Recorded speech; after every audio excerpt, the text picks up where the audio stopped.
बिस्मिल्लाहिर्रहमानिर्रहीम। अस्सलाम वालेकुम डियर स्टूडेंट्स। डियर स्टूडेंट, आपने प्रीवियस लेक्चर में इंड्यूस्ड ईएमएफ और इंड्यूस्ड करंट को बड़ी डिटेल में स्टडी किया विद डिफरेंट ऑब्जर्वेशंस। आज हम उसी कॉन्सेप्ट को कंटिन्यू करेंगे और स्टडी करेंगे नेक्स्ट टॉपिक, जिसका टाइटल है मोशनल ईएमएफ। तो चलिए स्टार्ट करते हैं।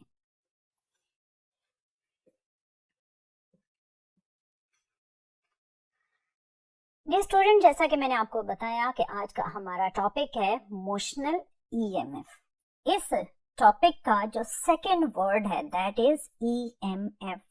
अगर आप इसकी फुल फॉर्म लिखें तो ये है electromotive force, which is a force which can move the charges, या वो फोर्स जो चार्जेस को मूव कर रही हो। डियर स्टूडेंट, आपने प्रीवियस लेक्चर में इसकी डेफिनेशन पढ़ी थी और आपने इलेक्ट्रोमोटिव फोर्स को कुछ इस तरह डिफाइन किया था, the energy supplied to a unit charge by a battery.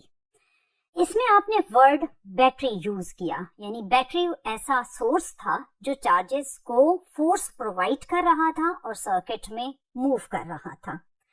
आज के इस लेक्चर में हम इस बैटरी को रिप्लेस करेंगे बाय सम मैकेनिकल सोर्स। मेरा मतलब ये है कि हम अपने आज के इस लेक्चर में जो सर्किट्स ऑब्जर्व करेंगे उनमें आपको बैटरी कहीं भी नजर नहीं आएगी, लेकिन फिर भी चार्जेस सर्किट में मूव करेंगे और आपको करंट की प्रेजेंस मिलेगी। सो battery word is replaced by mechanical source. अब इस टाइटल का जो फर्स्ट वर्ड है दैट इज मोशनल। ये वर्ड रिलेटेड है motion of the conductor across the magnetic field. अभी मैंने वर्ड यूज किया कंडक्टर। अब ये कंडक्टर टर्म सिंगल वायर भी हो सकती है और एक सिंगल लूप भी हो सकता है, या फिर मल्टीपल लूप्स ऑफ कंडक्टर भी हो सकते हैं। डियर स्टूडेंट, जब आप किसी भी कंडक्टर को मैग्नेटिक फील्ड के अक्रॉस मूव करते हैं तो उसके लूप में होता है चेंज ऑफ फ्लक्स, और वो कंडक्टर एक सेल का बिहेवियर देते हुए करंट को सर्किट में फ्लो करवाता है। अगर आप इस ऑब्जर्वेशन पर गौर करें तो मैंने टर्म यूज की मूविंग कंडक्टर। अगर ये कंडक्टर रेस्ट पर हो तो आपको गैल्वानोमीटर पर कोई भी करंट नजर नहीं आएगी, लेकिन अगर इस वर्टिकली डाउनवर्ड मैग्नेटिक फील्ड में कंडक्टर मूव करे विद सम वेलोसिटी, तो इस वेलोसिटी के आ जाने से कंडक्टर में मौजूद चार्जेस मूव करेंगे because of the change of flux across the loop, और आपको सर्किट में विदाउट बैटरी एक करंट नजर आएगा। इसमें आपने देखा कि मैकेनिकली जब आपने कंडक्टर को मोशन दी तो इसकी मोशन की वजह से एक ईएमएफ कंडक्टर के अक्रॉस आना शुरू हुई और उस ईएमएफ ने एक करंट को जनरेट किया। सो डियर स्टूडेंट, आज का जो टाइटल है मोशनल ईएमएफ, बेसिकली ये एक मूविंग कंडक्टर में जनरेट होने वाली ईएमएफ से रिलेटेड है। अगर आप मोशनल ईएमएफ टर्म को डिफाइन करें तो आप इस टर्म को कुछ इस तरह डिफाइन करेंगे कि motional EMF is the induced EMF in a conductor while motion in a magnetic field due to the change of magnetic flux. Dear student, जैसे ही कंडक्टर मूव हुआ, चेंज ऑफ फ्लक्स आया और कंडक्टर में आई एक induced EMF और आपको नजर आई एक इंड्यूस्ड करंट। ये सारा ओवरऑल बिहेवियर कहलाता है मोशनल ईएमएफ। अगर आप इस पर लॉजिकली गौर करें तो इस पूरे फिनोमेना में आपको law of conservation of energy implement होता हुआ नजर आएगा। वो कैसे? वो कुछ इस तरह कि जब आप कंडक्टर को मूव कर रहे हैं तो इट मींस आप मैकेनिकल एनर्जी इनपुट पर दे रहे हैं और आपको आउटपुट पर एक current which means electrical energy नजर आ रही है। सो अगर आप law of conservation of energy के अकॉर्डिंग इसको ऑब्जर्व करें तो आप कह सकते हैं in this observation mechanical energy as input is converted into electrical energy as output. Dear student, इसमें जो आपने मोशनल ईएमएफ ऑब्जर्व की उसका फार्मूला कुछ इस तरह से है, E is equal to minus VBL sine theta. Dear student, ये फार्मूला किस तरह डिराइव हुआ, इसमें क्या क्या फर्दर एक्सप्लेनेशंस है, उसकी डिटेल में जाने से पहले आप ये एक्टिविटी ऑब्जर्व करें। डियर स्टूडेंट, आप देख रहे हैं कि आपके पास एक इनवर्ड डायरेक्शन में मैग्नेटिक फील्ड है। अब हम इस मैग्नेटिक फील्ड में एक पॉजिटिव चार्ज को प्लेस करते हैं। अभी पॉजिटिव चार्ज रेस्ट पर है, सो उस पर कोई भी मैग्नेटिक फील्ड फोर्स एक्सर्ट नहीं कर रही। लेकिन अगर आप इस पॉजिटिव चार्ज को विद सम वेलोसिटी प्रोजेक्ट करें तो ये moving positive charge according to right hand rule एक अपवर्ड मैग्नेटिक फोर्स फील करेगा और कुछ इस कर्व पैटर्न में मूव करता जाएगा। डियर स्टूडेंट, ये ऑब्जर्वेशंस आपने प्रीवियस चैप्टर्स में भी ऑब्जर्व की थी। सिमिलरली, अगर अब आप एक नेगेटिव चार्ज प्लेस करते हैं, अगर नेगेटिव चार्ज रेस्ट पर है तो कोई भी मैग्नेटिक फोर्स उस पर अप्लाई नहीं होगी। लेकिन अगर आप इस नेगेटिव चार्ज को भी विद सम वेलोसिटी प्रोजेक्ट करते हैं तो इस मूविंग नेगेटिव चार्ज पर according to right hand rule एक वर्टिकली डाउनवर्ड फोर्स अप्लाई होगी और ये वर्टिकली डाउनवर्ड मैग्नेटिक फोर्स इसको इस तरह एक कर्व पाथ में मूव करेगी। ये स्टूडेंट, आपने ऑब्जर्व किया कि पॉजिटिव हो या नेगेटिव चार्ज हो, अगर वो किसी वेलोसिटी के साथ मैग्नेटिक फील्ड में एंटर हुआ तो उस पर अप्लाई हुई मैग्नेटिक फोर्स। अब सेम यही चीज अगर हम एक कंडक्टर में ऑब्जर्व करना चाहें तो आप जैसे ही कंडक्टर को प्लेस करोगे, अभी कंडक्टर रेस्ट पर है, तो आपके दिमाग में ये क्वेश्चन आएगा कि प्रीवियस केस में तो एक फ्री चार्ज था जो एक कर्व पाथ में मूव कर सकता था। अब इस कंडक्टर के अंदर मौजूद चार्जेस किस तरह एक कर्व पैटर्न में मूव कर सकते हैं? तो डियर स्टूडेंट, मूव कर सकते हैं, लेकिन उसके लिए आपको ये ऑब्जर्व करना पड़ेगा। अगर कंडक्टर रेस्ट पर है तो इस पर कोई भी मैग्नेटिक फोर्स अप्लाई नहीं होगी। मैग्नेटिक फोर्स को ऑब्जर्व करने के लिए पहले हम सपोज करते हैं कि इस कंडक्टर में मल्टीपल पॉजिटिव चार्जेस हैं। इन मल्टीपल पॉजिटिव चार्जेस में से हम सिर्फ एक पॉजिटिव चार्ज कंसिडर करते हैं। जैसे ही कंडक्टर ने लेफ्ट टू राइट मूव करना स्टार्ट किया तो इस पॉजिटिव चार्ज पर अप्लाई होना शुरू हो गई मैग्नेटिक फोर्स। अगर आप कंडक्टर की मूवमेंट को स्टेप बाय स्टेप ऑब्जर्व करें तो ये पॉजिटिव चार्ज बिल्कुल प्रीवियसली डिस्कस्ड पॉजिटिव चार्ज की तरह ही मूव कर रहा है, लेकिन क्योंकि ये एक बाउंड पॉजिटिव चार्ज है तो जैसे ही आपने इस स्टेप बाय स्टेप ऑब्जर्वेशन को ड्रॉ किया तो ये तो बिल्कुल वैसे ही है जैसे आपने अभी एक पॉजिटिव चार्ज को विद वेलोसिटी v प्रोजेक्ट किया था। अगर आप इन दोनों सिचुएशंस के कर्व पाथ को कंपेयर करें तो दोनों सिचुएशंस का कर्व पाथ बिल्कुल एक जैसा है। सो डियर स्टूडेंट, जैसे ही कंडक्टर मूव करेगा तो पॉजिटिव चार्जेस अपवर्ड मूव करते हुए पॉइंट B पर एक्यूमुलेट होना स्टार्ट हो जाएंगे। सिमिलरली, अगर हम ये सपोज करें कि इस कंडक्टर में नेगेटिव चार्ज है, सो जब ये कंडक्टर मूव करेगा तो negative charges vertically downward move करते हुए पॉइंट A पर एक्यूमुलेट होना स्टार्ट हो जाएंगे। सो क्या होगा जब ये कंडक्टर मैग्नेटिक फील्ड में मूव करेगा तो इसका पॉइंट B पॉजिटिव होना स्टार्ट हो जाएगा और पॉइंट A नेगेटिव होना स्टार्ट हो जाएगा। सो आप कह सकते हैं कि कंडक्टर का पॉइंट B इस वक्त एक हाई पोटेंशियल पर है और पॉइंट A एक लो पोटेंशियल पर है। डियर स्टूडेंट, ये तो बिल्कुल एक सेल की तरह का बिहेवियर नहीं है, क्योंकि सेल का भी एक एंड होता है पॉजिटिव जिसे आप कहते हैं हाई पोटेंशियल और एक एंड होता है नेगेटिव जिसे आप कहते हैं लो पोटेंशियल। इसी कंडक्टर के साथ अगर आप एक वायर कनेक्ट कर दें तो ये कंडक्टर बिल्कुल सेल की तरह मूव करते हुए आपको एक करंट इंडिकेट करेगा। सो कंडक्टर का बिहेवियर बिल्कुल एक लाइव बैटरी की तरह का हो गया।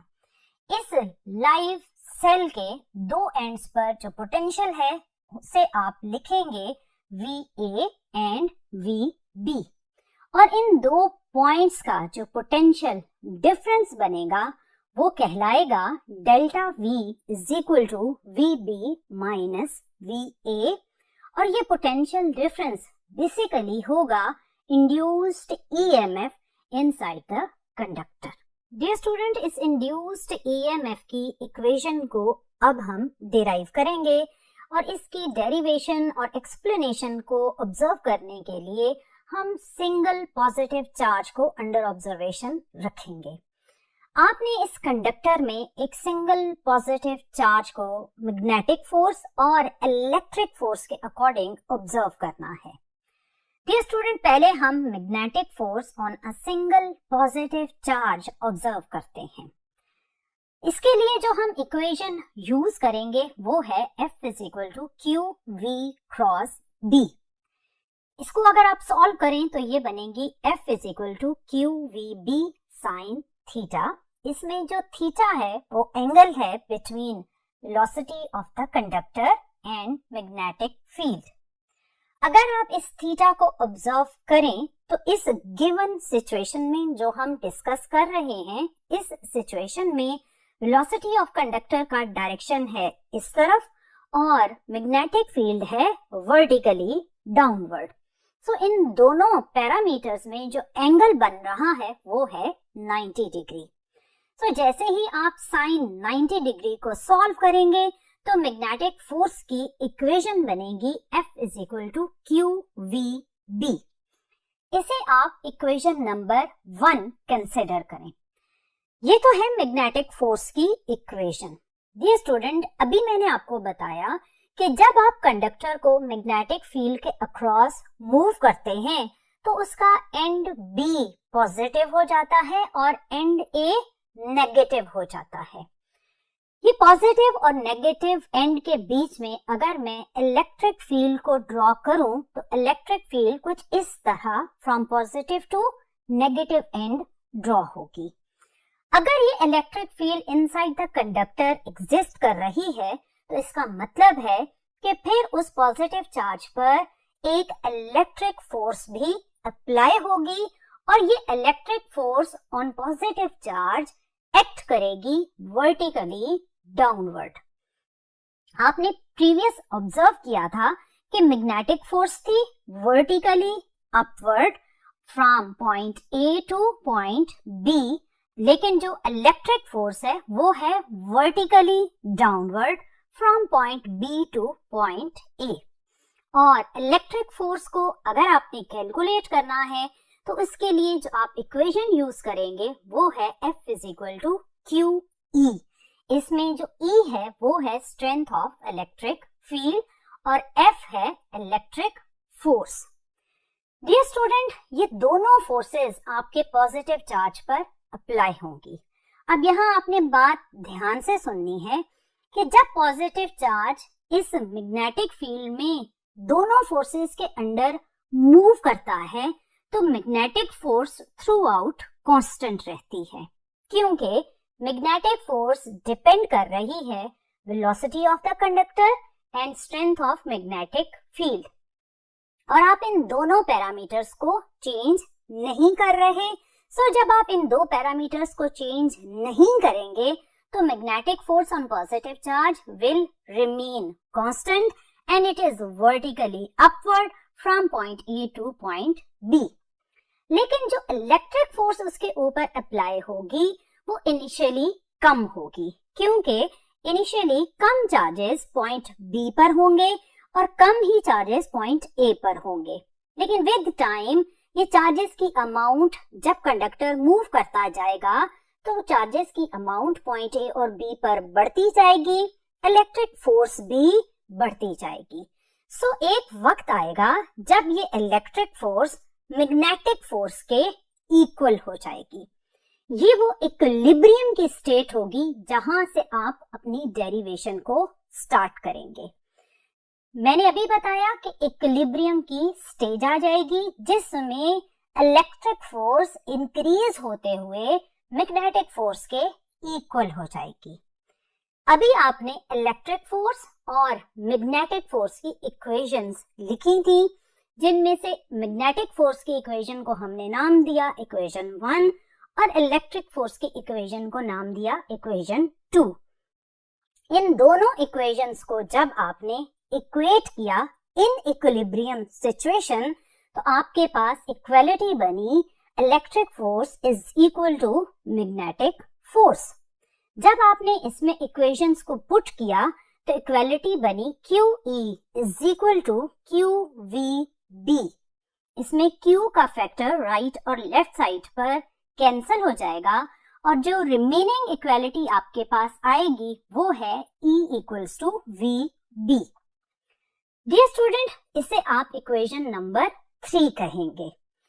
ये इक्वेशन इलेक्ट्रिक इंटेंसिटी और मैग्नेटिक फील्ड और वेलोसिटी इन 3 पैरामीटर्स का रिलेशनशिप है।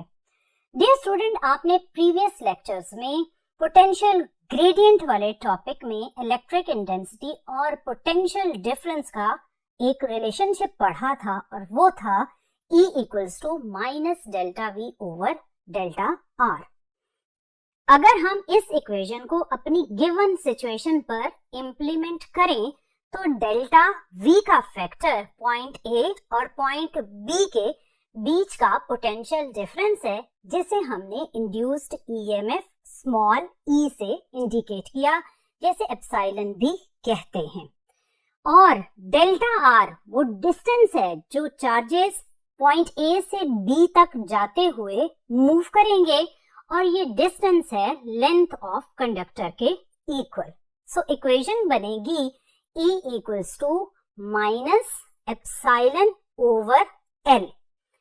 ये आपके पास इक्वेशन नंबर 4 होगी। इक्वेशन नंबर 3 आपने इक्विलिब्रियम वाली सिचुएशन से डिराइव की थी और इक्वेशन नंबर 4 आपके पास पोटेंशियल ग्रेडियंट वाले कॉन्सेप्ट से आई। इन इक्वेशंस को 3 और 4 को जब आप कंपेयर करेंगे तो आपके पास इक्वालिटी कुछ इस तरह बनेगी minus E over L equals to VB। इसको अगर आप सॉल्व करें तो ये बनेगी E equals to minus VBL। Dear student, ये वो इक्वेशन है जिसे आप मोशनल EMF की इक्वेशन कहते हैं। और in the start of the lecture जब मैंने फार्मूला ऑफ मोशनल EMF लिखा था तो वहां मैंने यही इक्वेशन लिखी थी E equals to minus VBL sine theta. लेकिन अभी जो मैंने इक्वेशन डेराइव की इसमें मैंने लिखा है E equals to minus VBL, लेकिन इसमें साइन थीटा नहीं लिखा। उसकी रीजन सिंपल है कि हमने अभी जो सिचुएशन डिस्कस की है उसमें थीटा की वैल्यू थी 90 डिग्री और साइन 90 क्या होता है 1 होता है। सो डियर स्टूडेंट, अभी इस सिचुएशन का अगर हम व्यू लें तो उस व्यू के अकॉर्डिंग ये आपके पास कंडक्टर का व्यू है और ये आपके पास मैग्नेटिक फील्ड लाइंस हैं। अभी अगर आप इस कंडक्टर को parallel to magnetic field move करें तो वेलोसिटी और मैग्नेटिक फील्ड स्ट्रेंथ के बीच में जो एंगल बनेगा वो बनेगा 0 डिग्री। और आप जानते हैं कि साइन 0 डिग्री क्या होता है 0। सो इसका मतलब ये हुआ कि इस सिचुएशन में आपके इस कंडक्टर में मौजूद चार्जेस पर कोई भी मैग्नेटिक फोर्स अप्लाई नहीं होगी और ये कंडक्टर मोशन के बावजूद कोई भी करंट इंडिकेट नहीं करेगा। और इससे पहले हमने इसी कंडक्टर को perpendicular to magnetic field move किया था तो आपको मैक्सिमम करंट नजर आई थी। अगर हम कंडक्टर को ना 90 डिग्री ना 0 डिग्री बल्कि कुछ इस तरह एक इंटरमीडिएट एंगल के अकॉर्डिंग मूव करें तो इस सिचुएशन में फिर आप इंड्यूस्ड EMF की वैल्यू को किस तरह डिराइव करेंगे। इसके लिए आप इसकी वेलोसिटी के डायरेक्शन के कंपोनेंट्स ड्रॉ करें। आपने Vx और Vy को ड्रॉ किया तो इन दोनों कंपोनेंट्स को जब आपने ऑब्जर्व किया तो आपको नजर आया कि Vx parallel to magnetic field है, सो Vx कोई भी इंड्यूस्ड करंट जनरेट नहीं करेगा। और दूसरा component Vy perpendicular to magnetic field है, सो ये कंपोनेंट बेसिकली इंड्यूस्ड ईएमएफ या मोशनल ईएमएफ को जनरेट करेगा। सो इस सिचुएशन में अगर आप इंड्यूस्ड ईएमएफ की इक्वेशन लिखेंगे तो वो इक्वेशन बनेगी E equals to minus VBL sine theta, और इसमें थीटा की आप वो पर्टिकुलर वैल्यू पुट करेंगे जिस पर वो कंडक्टर मूव कर रहा होगा। अगर थीटा की वैल्यू 90 होगी तो ये इक्वेशन बनेगी सिंबल माइनस VBL, और अगर थीटा की वैल्यू 0 डिग्री होगी तो ये equation zero induced EMF generate करेगी, और अगर इस थीटा की कोई और इंटरमीडिएट वैल्यू होगी तो उसके अकॉर्डिंग आपको इंड्यूस्ड ईएमएफ मिलेगी। डियर स्टूडेंट, अगर आप इस टॉपिक के लास्ट पैराग्राफ को ऑब्जर्व करें तो उस पैराग्राफ में आपके इक्विलिब्रियम के डिस्टर्ब होने, किस इक्विलिब्रियम के, मैग्नेटिक फोर्स और इलेक्ट्रिक फोर्स के इक्विलिब्रियम के डिस्टर्ब होने या उसके बैलेंस में वेरिएशन के बारे में एक बात लिखी हुई है। अब हम उस लास्ट पैराग्राफ को समझते हैं। डियर स्टूडेंट, आपके पास ये कंडक्टर था जिसको आपने जब एक लूप की फॉर्म में across the magnetic field connect किया तो वो लूप है ABCDA। अब इस लूप में अगर हम पॉजिटिव या नेगेटिव चार्जेस की ऑब्जर्वेशन करें तो जब ये कंडक्टर मूव करता है तो पॉइंट B पर आते हैं पॉजिटिव चार्जेस, पॉइंट A पर आते हैं negative charges. So initially electric force increase होगी और एक मोमेंट आएगा जब इलेक्ट्रिक फोर्स मैग्नेटिक फोर्स के इक्वल हो जाएगी। जब ये दोनों फोर्सेस इक्वल हो गई तो इसके बाद क्या हुआ? इसके बाद ये होगा कि जैसे पॉजिटिव चार्जेस पॉइंट B से एक लूप में मूव करना शुरू हुए तो पॉइंट B का पॉजिटिव पोटेंशियल कम होना शुरू हो गया। जैसे ही ये पोटेंशियल कम हुआ तो इलेक्ट्रिक फील्ड की वैल्यू कम हुई, सो इलेक्ट्रिक फोर्स की वैल्यू भी कम हो गई।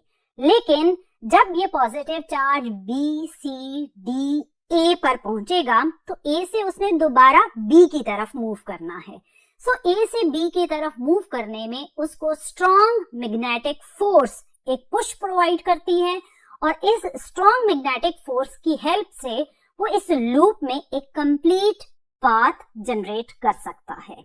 सो ओवरऑल एक स्ट्रॉन्ग मैग्नेटिक फोर्स है जो as a net force behave कर रही होती है और करंट फ्लो के प्रोसेस को कंटिन्यू करवाती है, और उस वक्त तक कंटिन्यू रखती है जब तक कंडक्टर मूव करता रहता है। जैसे ही कंडक्टर रुका तो मैग्नेटिक फोर्स की वैल्यू 0 हुई, सो मोशनल ईएमएफ की वैल्यू भी 0 हो जाएगी।